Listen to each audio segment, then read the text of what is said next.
주일 아침 우리 주시는 말씀 보겠습니다. 우리 구약 성경 이사야서입니다.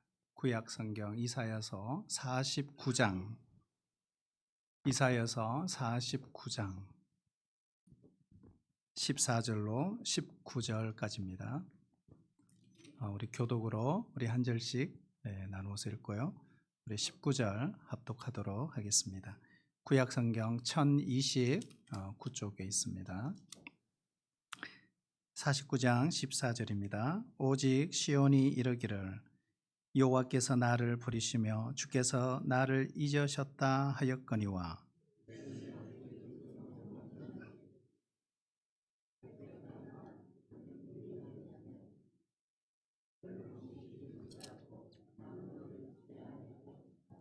내가 너를 내 손바닥에 새겼고 너의 성벽이 항상 내 앞에 있나니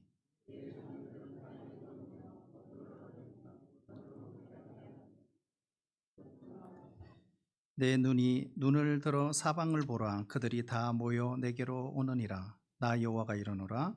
내가 나의 삶으로 맹세하노니 네가 반드시 그 모든 무리를 장식처럼 몸에 차며 그것을 띠기를 신부처럼 할 것이라. 이는 내 황폐하고 적막한 곳들과 내 파멸을 당하였던 땅이 이제는 주민이 많아 좁게 될 것이며 너를 삼켰던 자들이 멀리 떠날 것이니라. 아멘. 우리 한번 따라해 주실래요? 너를 내 손바닥에 새겼고. 여러분 기대되지 않나요? 하나님께서 우리 한 사람 한 사람의 이름을 손바닥에 새겼다, 그런 말씀인데요. 이사야서는 두 가지를 주제로 삼고 있어요. 하나는 심판, 하나는 구원입니다. 그래서 심판하시나 구원하신다, 이것이 이사야서의 내용입니다. 하나님을 떠나 우상 숭배를 하고 하나님을 향한 믿음을 버리고 죄를 지으면 뭐 하신다? 심판하신다. 그러나 회개하고 돌아오면 용서하고 회복하시고 또 구원해 주신다. 이 내용이 바로 이사야서 전체 내용입니다. 누구라도 하나님을 떠나면 예외 없이 심판이죠. 하지만 누구라도 회개하고 돌아오면 예외 없이 구원인 것입니다. 그리고 최종적으로 보면 메시아가 오실 것이다. 이게 이사야 전체 내용이죠. 최종적으로 궁극적으로 메시아가 오신다. 그 메시아가 오시면 죽을 운명이 구원을 받고 참 평화가 이 땅에 오고 진짜 행복을 누릴 수 있다. 바로 예수님을 통하여 진정한 회복, 구원 이루어진다. 이 이사야 내용이거든요.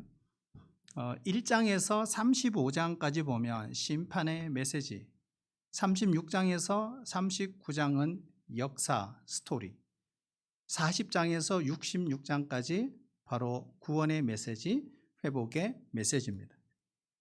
그렇다면 우리가 함께 읽은 이사야 49장은 마지막 부분의 3부에 속하죠. 그래서 49장도 역시 구원, 회복에 대한 예언의 내용이겠구나 하는 걸 짐작할 수 있습니다. 특별히 49장 16절 오늘 읽었는데요. 오늘 거기 보면 내가 너를 내 손바닥에 새겼고, 이 말씀에 우리가 초점을 맞추어서 앞뒤 문맥을 서로 보았으면 좋겠습니다. 자, 여기에 보면 새겼다라고 해요. 새겼다. 여러분 쓰는 것과 새기는 것은 엄청난 차이가 있습니다. 우리가 쓴다고 했을 때 연필이나 볼펜을 갖고 글자를 쓰는 걸 말합니다. 하지만 새긴다는 것은 글씨나 그림을 나무나 돌이나 쇠붙이에다가 파는 것을 말합니다. 손바닥에 새겼다는 것은 결국 손바닥에 지워지지 않도록 마치 요즘처럼 문신을 새기듯이 새겼다라는 뜻입니다. 쓴다고 했을 때는 지울 수도 있겠죠. 그리고 썼지만 지워질 수도 있어요. 하지만 새긴다는 것은 쉽게 지울 수 없습니다. 그리고 잘 지워지지도 않습니다. 우리 사람의 몸에 문신을 언제부터 시작했을까? 요즘 문신 많이 하시죠? 그분들 보면 무서워요. 갑자기 옆으로 가요, 제가. 문신은 언제 시작했을까요? BC 2000년. 그러니까 오늘날부터 말하면 4000년부터 문신이 시작됐다. 이집트 미라에서 발견된 걸 보면 얼굴, 가슴, 손, 허벅지 이런 곳에 문신이 새긴 흔적이 발견이 되었다고 고고학자들이 밝혔습니다. 그런데 왜 문신을 했지? 를 보니까 어떤 부족인지 어떤 신분인지 그걸 증명하기 위한 것이 문신이었던 겁니다. 목장을 경영하는 사람들은 이 소가 내 소다, 내 소라고 하는 자기의 소유권을 증명하기 위해서 소 귀에다가 낙인을 찍습니다. 저희 집도 그렇게 했어요. 고대 사회에서는 종의 귀에다가 송곳으로 구멍을 뚫고 노예 몸에 낙인을 찍었어요. 내 종이라는 거죠. 이교도들은 자신의 몸에다가 자신을 섬기는 신의 형상을 낙인을 찍는 이런 일도 있었다고 합니다. 그런데 하나님은 오늘 말씀해 보니까 이스라엘을 어디에다가 손바닥에 새겼다고 말씀을 하고 계십니다. 왜 손바닥에 새겼을까 하는 겁니다. 한번 따라해 주실래요? 우리가 하나님의 소유이기 때문에, 하나님의 것이기 때문에 손바닥에 새긴 것은 바로 하나님의 소유라고 하는 증명서와 같은 것입니다. 이사야 43장 1절에 보면 야곱아 너를 창조하신 여호와께서 지금 말씀하시느니라. 이스라엘아 너를 지으신 이가 말씀하시느니라. 너는 두려워하지 말라. 내가 너를 구속하였고 내가 너를 지명하여 불렀나니 너는 내 것이라. 왜 하나님의 소유인지가 분명해지죠. 하나님이 지으셨기 때문에, 하나님이 우리를 구원해 주셨기 때문입니다. 하나님의 소유라는 이 사실, 이것은 지울 수도 없고 없앨 수도 없습니다. 이사야 49장 5절 보면 나를 그의 종으로 지으셨다라고 했어요.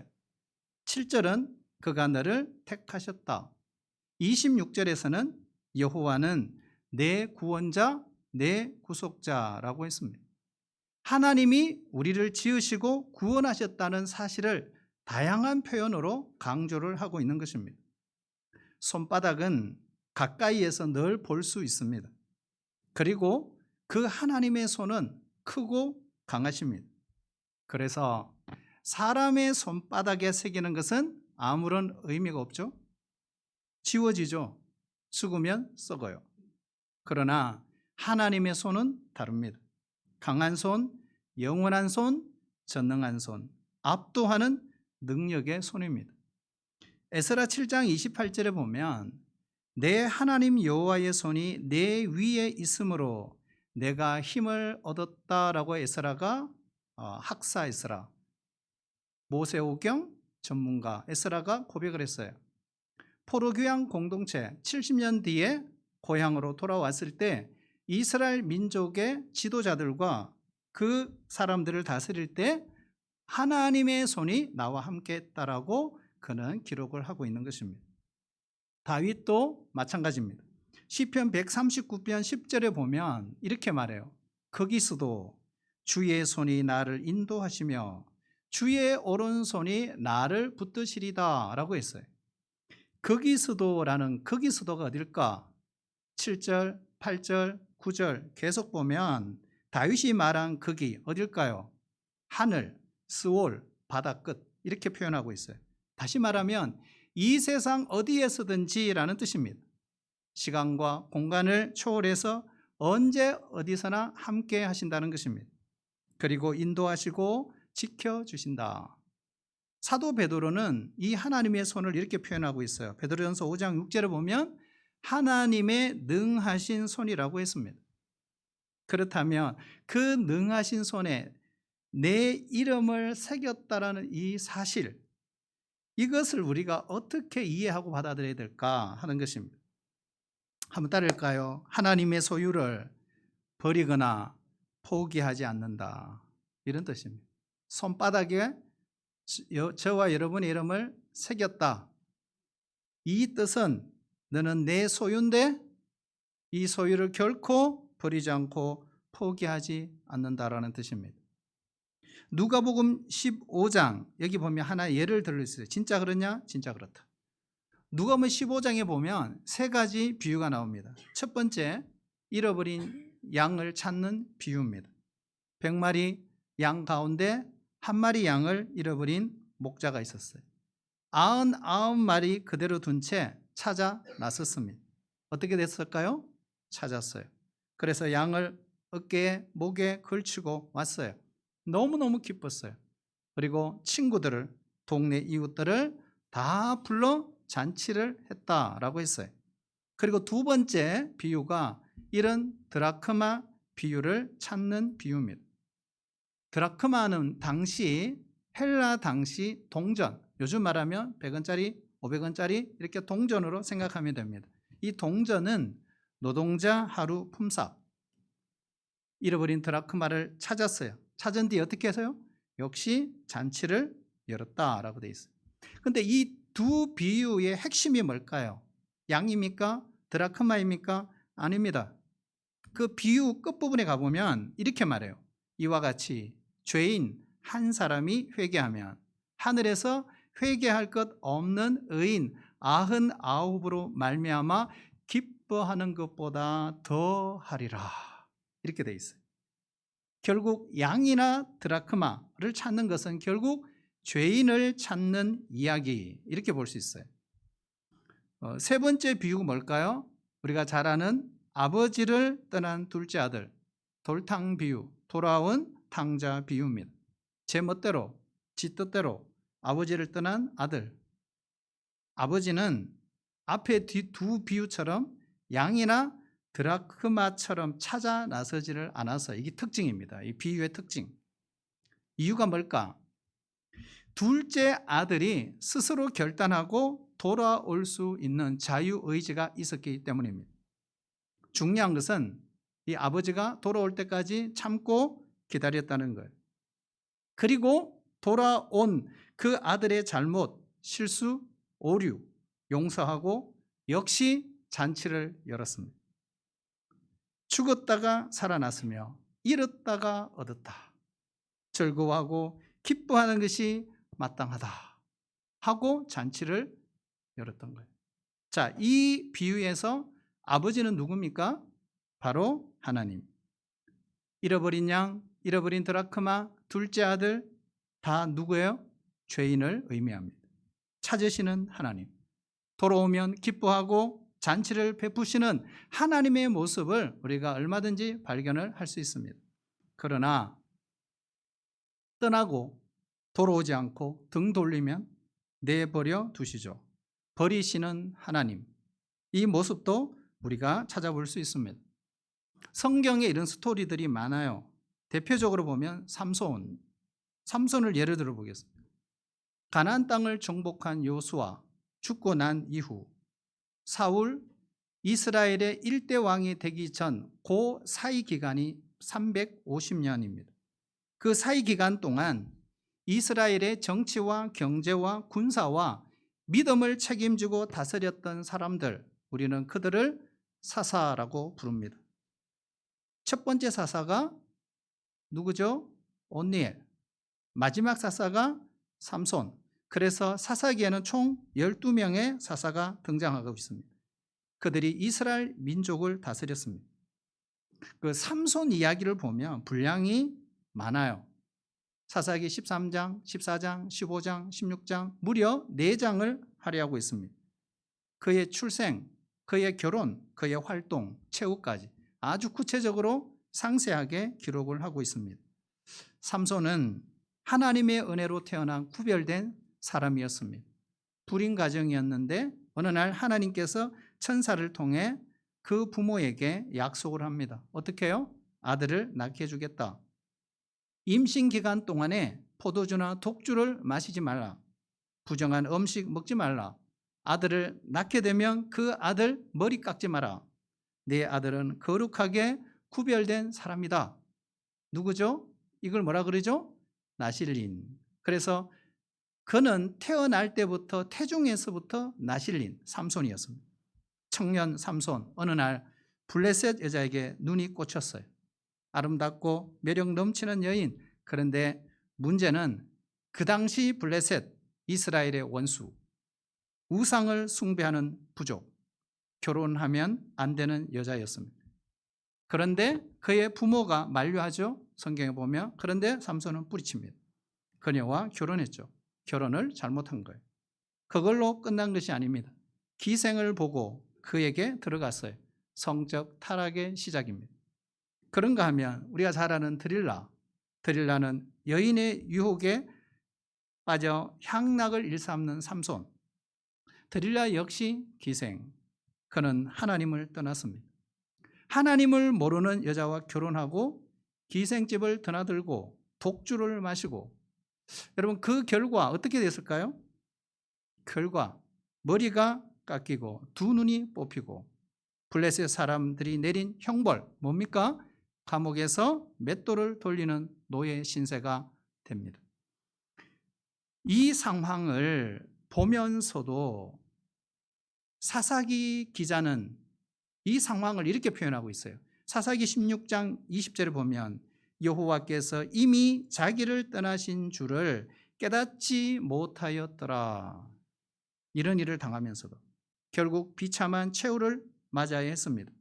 그는 선택받은 사람, 거룩한 사람 나시린이었어요. 그러나 잘못된 선택 때문에 버림받은 사람이 된 것입니다. 이 말씀에 우리가 주목해야 돼요. 여호와께서 이미 자기를 떠나신 줄을 깨닫지 못하였더라. 시편 49편 20절과 함께 우리는 주목해서 기억해야 합니다.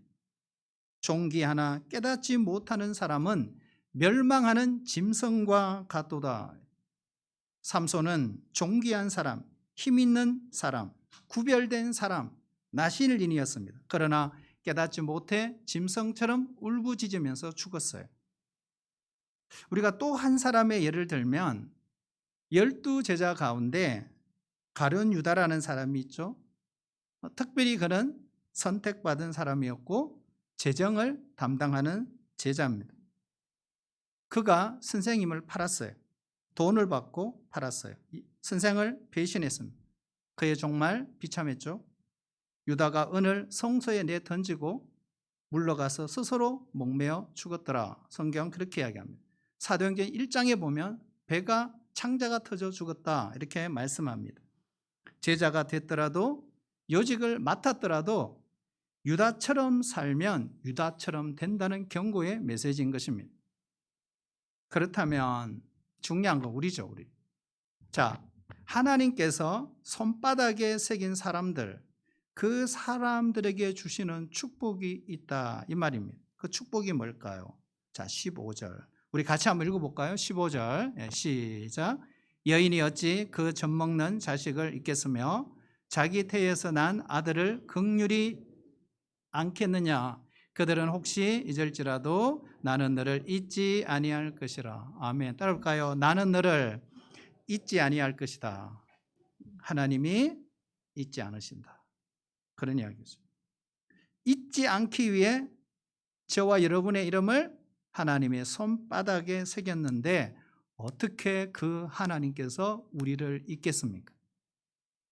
건망증 여러분 아시죠? 기억이 가물가물한 거예요.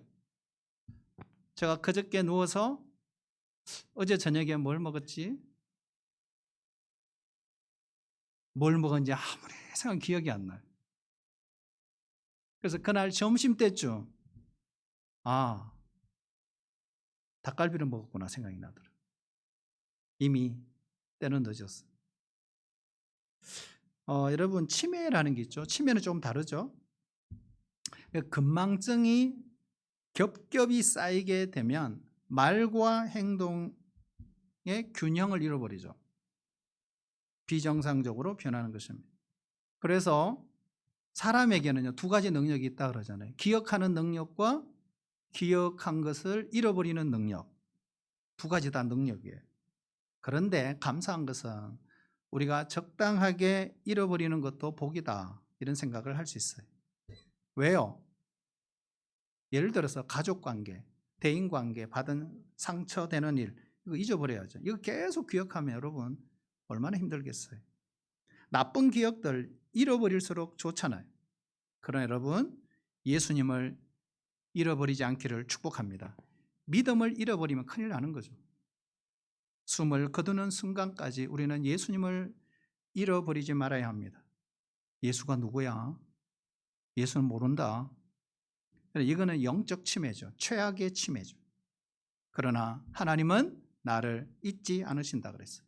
심지어 부모가 자식을 잊을지라도 하나님은 우리를 잊지 않으신다라고 오늘 약속하신 거예요. 두 번째, 따라볼까요? 구원하신다. 자, 구원하신다. 18절에 보면 내 눈을 들어 사방을 보라. 그들이 다 모여 내게로 오느니라. 19절에 보면 파멸을 당하였던 땅이 이제는 주민이 많아 좁게 될 것이며 너를 삼켰던 자들이 멀리 떠날 것이니라. 뭘까요? 포로 귀환한다, 이런 뜻입니다.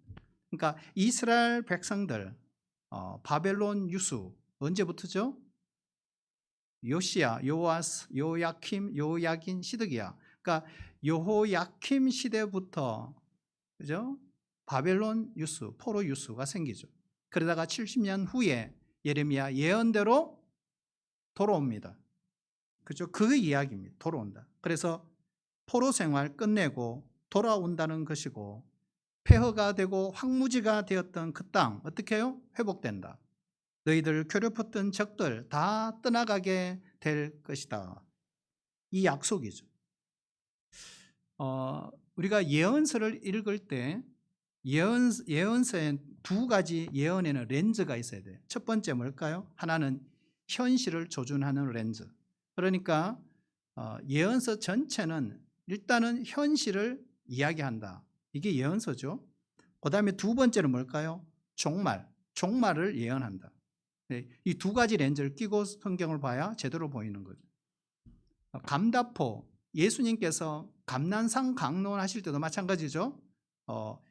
곧 멸망할 예루살렘에 대한 예언과 동시에 종말에 대한 예언을 하시죠. 그러니까 예언에는 항상 렌즈가 두 개다. 그러니까 오늘 말씀도 역시 마찬가지죠. 궁극적으로 보면은 이 예언의 말씀, 바로 메시아로 오실 예수, 그를 통해 바로 죄인들이 돌아오고 구원받고 그 숫자가 세계에 가득하게 될 것이다 하는 예언적 말씀이구나 하는 걸 알 수 있습니다.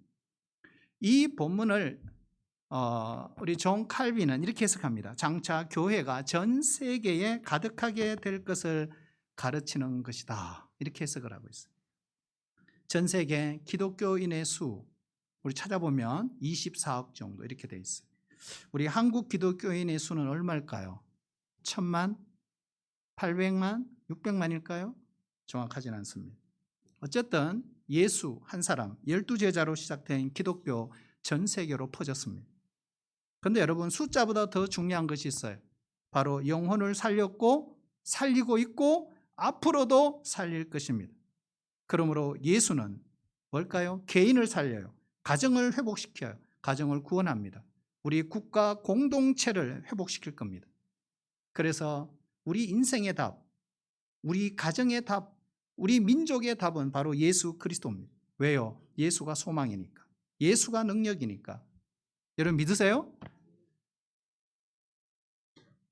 세 번째 주시는 축복, 그러니까 하나님의 손바닥에 새긴 자들에게 주시는 세 번째 축복이 있어요. 22절 보면 이런 말씀이 있죠. 그들이 네 아들들을 품에 안고, 잘 들어보세요, 네 딸들을 어깨에 메고 올 것이며, 이걸 그림 언어 이렇게 표현하죠. 그러니까 단순히 글자, 문자가 아니라 그림을 상상하게 하는 그림 언어 이렇게 표현합니다. 25절에도 보면 내 자녀를 내가 구원할 것임이라. 이게 뭘까? 따를까요? 다음 세대를 축복하신다. 여러분, 중요한 것은 내 세대도 잘 되는 것 중요하지만 더 중요한 것은 우리 자녀들 세대, 우리 가정의 자녀들, 우리 후손들이 더 잘 되는 것이 축복입니다, 여러분. 그거 기억하셔야 합니다. 동서양 할 것 없이 모든 부모의 소원 뭘까요? 자식이 잘 되는 것입니다. 특히 우리 한국 부모님들 자식 사랑 뭐 어느 나라 어느 민족과 비교할 수 없습니다. 소 팔고 집 팔고 땅 팔고 자식 교육 뒷바라지 하잖아요. 그러나 다른 나라는 그렇게 하지 않습니다. 그런데 우리가 여기서 꼭 짚고 넘어가야 할 것이 있습니다. 그것이 뭘까? 이거예요. 자식이 잘 되고 성공하고 출세하고 행복한 것이 무엇이냐 하는 거예요. 저는 그것은 이거라고 생각해요. 믿음의 사람이 되는 것, 믿음을 유산으로 물려주는 것, 사람답게 사는 것, 나쁜 생각, 나쁜 짓 안 하고 사는 것, 그런 믿음과 가치관을 가지도록 도와주는 부모. 예? 여러분, 그러려면 어떤 부모야 되겠습니까? 뭘 해야 되겠습니까? 어떤 가치관과 어떤 믿음을 가져야 하겠습니까? 자수성가. 우리 주변에는 자수성가하며 살아가는 사람이 많아요. 하지만 부모의 영향력 때문에 성공한 사람도 많아요. 부모가 누구냐? 어떤 사람이냐? 뭘 하느냐? 뭘 하고 있느냐? 어떻게 살고 어떤 영향을 끼치고 있느냐에 따라서 자식들의 성공과 실패, 행복과 불행은 결정된다. 다음 세대, 자녀 세대, 후손들에게 여러분 좋은 모습, 좋은 본을 보여주는 우리 기성세대, 부모 세대 되시기를 축복합니다. 여름 사역을 다 마쳤어요. 유치부, 아동부, 청소년, 청년대학부 사역. 우리 청년대학부도 오늘 헌신 예배 때 간정 예배로 드립니다. 간정거리가 참 많아요. 제가 간정할게요. 제가 간정할게요. 제가 간정할게요. 얼마나 감사해요. 우리 청소년 아이들 이야기도 많이 들었어요. 정말 얼마나 감사한지 몰라요. 그렇죠? 하나님이 그렇게 역사하셨구나. 하나님이 일하셨구나 하는 생각을 해볼 수 있습니다. 여러분, 세상은 수단과 방법을 가리지 않지만 우리는 수단과 방법을 가리며 자녀들을 지도해야 합니다. 오늘 본문 하나님이 자녀들을 돌아오게 하시고 구원하신다고 했어요. 자녀들의 영혼 구원을 위하여, 다음 세대의 번영을 위하여 믿음의 부모, 모범을 보이는 그런 부모가 되시기를 축복합니다. 우리 26절이 결론인데요. 26절 보시면 나 여호와는 내 구원자요 내 구속자요 야곱의 전능자인 줄 알리라. 구원자, 구속자, 전능하신 하나님의 손바닥에 이름이 새겨졌기 때문에 우리 인생에 의미가 있는 거예요. 우리 인생에 가치가 있는 거예요. 아무리 종이에 썼더라도 내가 조선시대 왕족 출신으로 왕조실록에 실렸더라도 내가 대통령 일지에 쓰이는 것 의미 없어요. 방송을 타고 방송국에 녹화된 것들이 있더라도 그것이 가치고 의미 우리 주는 게 아니라는 거예요. 하나님의 손바닥에 새겨진 그것이 가치인 거예요. 하나님의 손바닥에 새겨진 사람이라는 것을 믿는 사람, 제 멋대로 살지 않아요. 제 마음대로 살 수 없어요. 왜요? 하나님이 늘 지켜보고 계시니까. 우리가 아프리카 선교사 리빙스톤을 잘 알고 있습니다. 1813년 3월 9일 스코틀랜드에서 태어났어요. 선교사 아들로 태어난 리빙스톤, 그의 꿈, 아버지의 영향으로 의료 선교사 되는 거였습니다. 그는 대학교에서 신학과 의학을 공부합니다. 1840년 아프리카 선교사로 들어가죠. 그곳에서 30년간 선교하다가 세상을 떠났습니다. 1884년 선교지를 방문했다가 사자의 공격을 받습니다. 왼팔이 완전히 찢겨 왼팔을 전혀 쓸 수 없는 심각한 상처를 받습니다. 500년이나 넘는 스코틀랜드의 유명한 글래스고우 대학에서 이 리빙스톤에게 명예 법학 박사 학위를 수여합니다. 감사함으로 1896년 영국을 잠시 방문했습니다. 학위를 받고 난 뒤에 그는 소감을 말하기 위해서 단상에 올라섰습니다. 교수들과 학생들 앞에 선 리빙스톤. 여러분, 그의 모습 어땠을까요? 초라했어요. 얼굴은 수척했고 뼈만 앙상하게 남아 있었습니다. 그리고 그 왼팔은 사자에게 찢긴 후유증으로 대롱대롱 그냥 흔들린 채로 매달려 있었던 거예요.